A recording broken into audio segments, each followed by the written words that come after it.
Flowers TV ഇപ്പോൾ യൂട്യൂബിൽ പ്രേക്ഷകർക്ക് ലൈവായി കാണാം. ഉടൻ തന്നെ ഫ്ലവേഴ്സ് കോമഡി യൂട്യൂബ് ചാനലിൽ ജോയിൻ ചെയ്യുക. ജസ്റ്റിസ് ഹേമ കമ്മിറ്റി റിപ്പോർട്ടിന്റെ അടിസ്ഥാനത്തിൽ കേസുകൾ രജിസ്റ്റർ ചെയ്ത് പോലീസ്. കോട്ടയം പൊൻകുന്നത്തും കൊല്ലം പൂയപ്പള്ളിയിലുമാണ് കേസുകൾ രജിസ്റ്റർ ചെയ്തത്.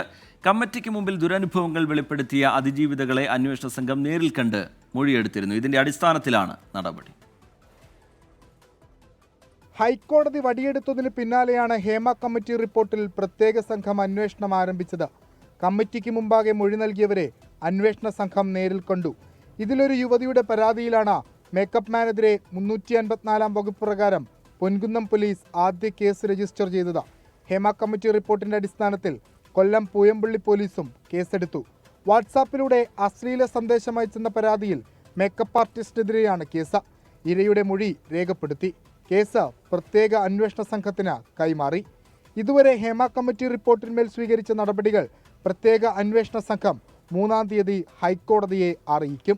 ചെറുമീനുകൾക്കപ്പുറം ഹേമ കമ്മിറ്റി റിപ്പോർട്ടിലെ വമ്പൻ സ്രാവുകളുടെ അടുത്തേക്ക് അന്വേഷണ സംഘത്തിന് എത്താനാകുമോ എന്നതാണ് ചോദ്യം. വരും ദിവസങ്ങളിൽ കൂടുതൽ കേസുകൾ രജിസ്റ്റർ ചെയ്യപ്പെടും. കൊച്ചിയിൽ നിന്ന് വിഷ്ണു സുരേഷ്, 24.